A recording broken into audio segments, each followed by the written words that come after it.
Ya, kembali lagi di obrolan Karebosi pemirsa terkait BRT Maminasata ke Ciputat di luar negeri. Ini akan kembali kami perbincangkan. Saya ke Pak Jasman Lontulul selaku Kabid Moda Transportasi di Makassar, bahwa nanti mungkin di bulan November akan ada FGD untuk bagaimana mengetahui kebutuhan dari dan pengembangan BRT di Kota Makassar atau Maminasata sendiri, Bang. Ini kira-kira usulan yang akan dilayangkan nanti dalam FGD tersebut dan kira-kira proyeksinya untuk bagaimana pengembangan BRT baik di Kota Makassar sendiri atau mungkin di Maminasata nantinya, ini visibilitas tadinya yang akan dilayangkan seperti apa, Bang? Iya, tentu pada saat FS nanti, pada saat FGD ya, tentu banyak masukan dari stakeholder ya, termasuk pengamat. Kalau kami mungkin mengusulkan ya, bagaimana agar interkoneksi terutama antara moda transportasi BRT dengan angkutan kota. Karena itu kan yang menjadi hal persoalan juga sekarang, karena mereka satu lintasan. Ya, sehingga konsumen atau penumpang yang akan menaiki moda transportasi itu kan bersamaan, maka perlu mungkin nanti dibangun feeder-feeder ya, feeder-feeder angkutan kota ya, yang setelah misalnya turun dari BRT langsung diantar ke misalnya ke pemukiman ya, ke perumahan. Nah, cuman penentuan lokasi feedernya ini nanti dilihat di mana mereka harus turun.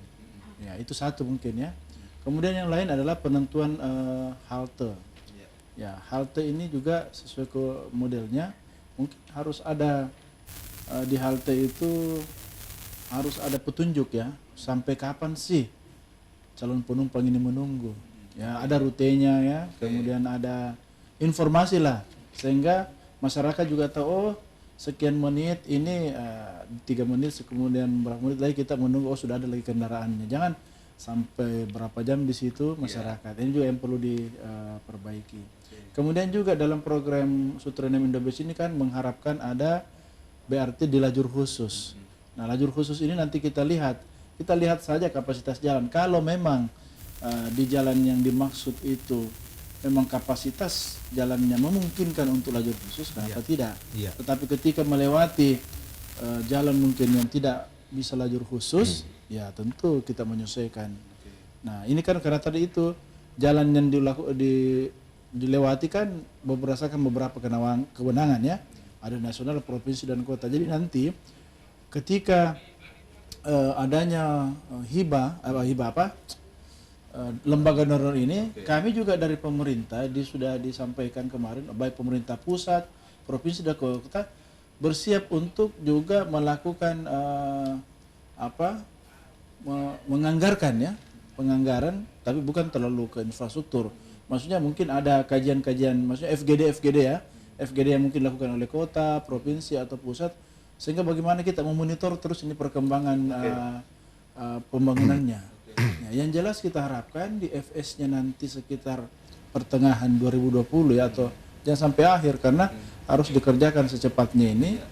Karena ini kan waktu perjanjiannya kan hanya 5 tahun.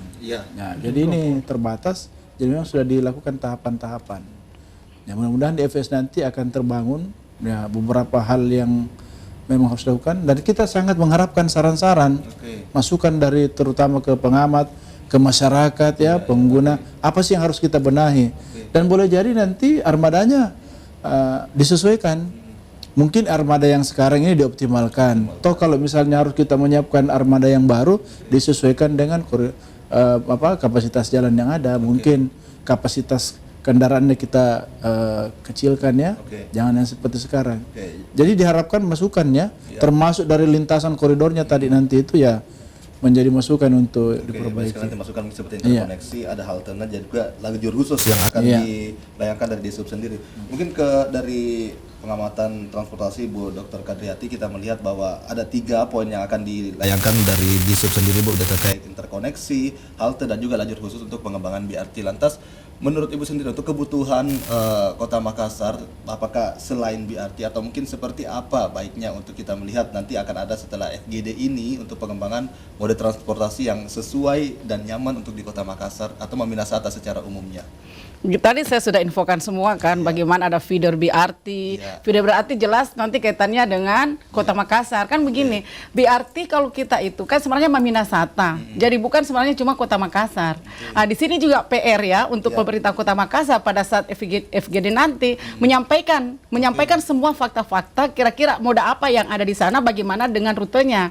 Kemudian nanti dikoneksikan dengan Maminasata. Karena kan kalau Transmina berarti ada 4 ya. Ada 4 yang mesti diperhatikan juga. Tapi karena ini sekarang bantuan itu kan baru seperti itu. Jadi kemungkinan kalau saya sih feeder BRT ya. Kemudian kita juga melihat tadi dari awal juga saya sudah infokan bahwa harus ada analisa aspek ekonomi, sosial, itu juga penting. Aspek budaya.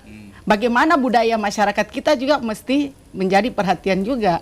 Misalnya orang masyarakat kita yang terbiasa dengan angkutan pribadi, nyaman dengan angkutan pribadi, bagaimana bisa beralih naik angkutan massal. Ya, kalau saya pribadi, saya tadi kena macet ya, naik angkutan pribadi, saya berharap memang ada angkutan massal. Nah, itu merubah itu perlu nanti sosialisasinya ke semua segmen pastinya ya.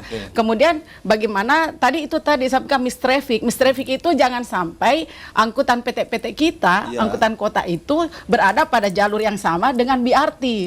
Kan kalau kita mestinya ada kan yang mana arteri primer, yang mana arteri sekunder, itu mesti menjadi catatan juga pada saat FGD. Jadi kita sampaikan lah. Makanya saya bilang harapan kita nanti konsultan di sana, lembaga yang dari sana itu melibatkan tadi nasional expert, ahli nasional maupun tenaga ahli dari lokal.